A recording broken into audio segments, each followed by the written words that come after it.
boys, how's she going tonight? Well, it's about 3 in the morning, right on the nose here. Been out swathing for a couple hours again here now. Traded off the hired man on our 24/7 canola swathing operation here. Got all my light bars mounted up on the roof here finally. And guy can actually see what the hell's going on in the dark now compared to how it used to be. For a little bit of comparison here, I'll shut off the light bars for you. It's quite a bit harder to see what the hell's going on. Get those back on again. I've got a 56-inch curved light bar on the front with 2 4-inch pods on each side of it. They're like one on each side, aiming out at an angle. 2 more pod lights that shine straight out like that, and then a 56-inch straight light bar on the back. And I'll get a video of it tomorrow maybe, but the bracket is made out of 1x1 square tubing,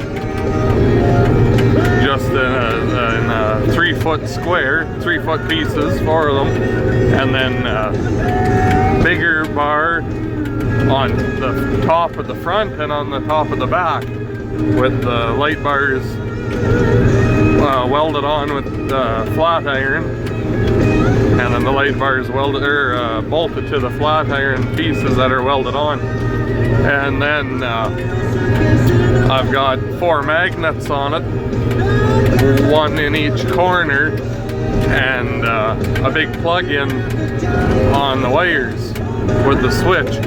So if I want to take it off of this, and for seeding winter wheat, which I'm probably not going to seed any of this year, I could take the bracket and the magnets and everything and just stick it on the roof of my big tractor, making the light setup like I have here universal to anything, as long as it's got a steel roof for the magnets to stick to. And then if I'm a ways away from home and I don't really want to leave all the lights on the roof of the machine, all I have to do is grab it and pull it off, and I take it home with me in the box of the 1/2 ton and put it in. When you're done for the year, it'll be easy to store inside the shop. I'll just stick it to the wall on the tin inside the shop. So I think it should work good anyway.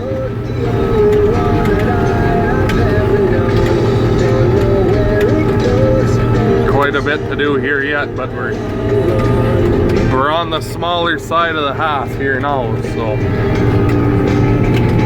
should be done by the time the sun comes back up, I think, or close anyway.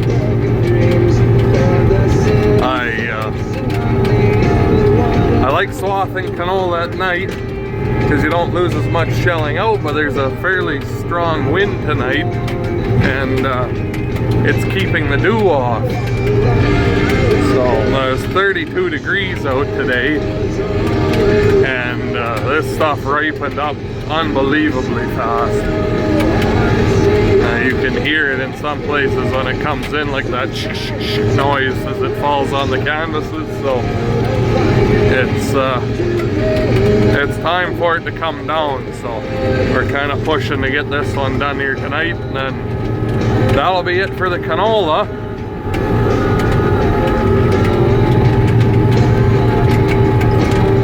I do have a second swather there too, 4000, with a 24.5 foot table on it, but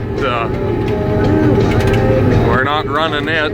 We didn't get any lights put onto it, and then had a steel hydraulic line blow out that's inside the frame of the tractor itself, underneath the engine, so we'll have to get that apart and get a new line on it for when we go swath the rest of the wheat here. But I don't think it would have worked very well in here anyway, just because of how dried out the canola is now. It likes to try and plug inside the throat just because it's so bushy. And there's only a bat reel on that one also, not a pickup reel. Oh, I don't, it probably would have worked, but oh well. We'll get her done with the big swather here anyway, and no big deal. But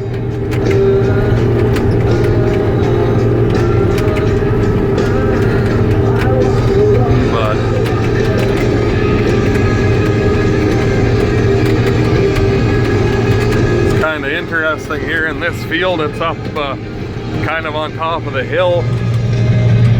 Can't really see in the camera, but I can see there's a couple other swathers kind of to the southeast of me there. Someone else must be bringing some canola down also. I can see them as they turn around there. The light's kind of shining brighter and then dimming as they turn facing the other direction again. But there's some pretty bright northern lights here too. When I came out and traded off Antoine here on the swather, but I think they're gone here now too.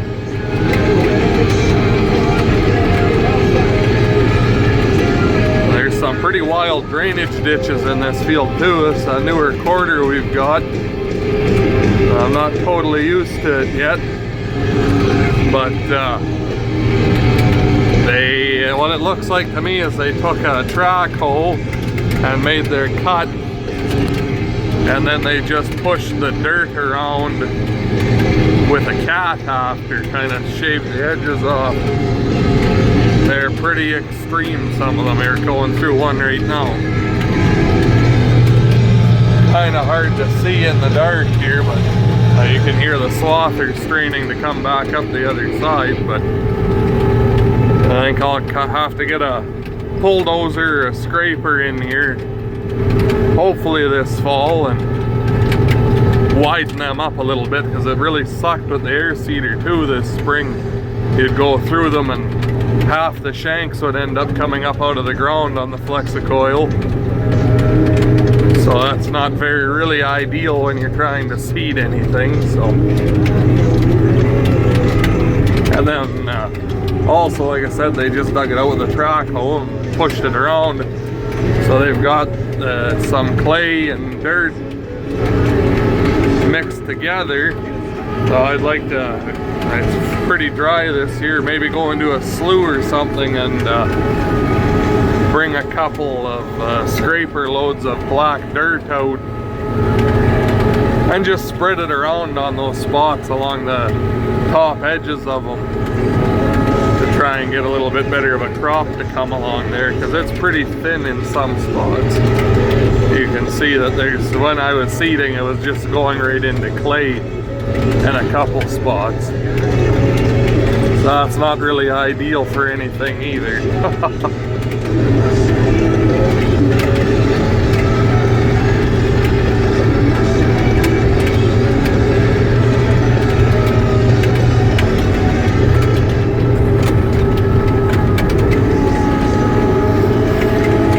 Like I said, each time you come through those drainage ditches there too with this swather, 30 feet, and swath at an angle with the prevailing winds here so that it doesn't blow away my swaths, come across some of those ditches, and you lift your header up so you don't drag the one end in the dirt, but then the other side's going over top of all the crop, so you end up making a fairly significant miss on some of it. So then I try to dip back in, overlap on the next time by to try and get some of the miss that I made. And then I end up making a kink in my swath. And that sets off my OCD, because then my swaths aren't perfectly straight. Not that anyone other than an airplane flying over is going to be able to see that, but I know it's there and it'll bother me, so. But anyway, I just thought I'd make a quick little video here, show off my lights a little bit. let you know what I've been up to the last couple of days here. Haven't been uploading anything. Haven't really had anything to make a video of. But I'll be baling some straw tomorrow, so hopefully I can get a video of that for you.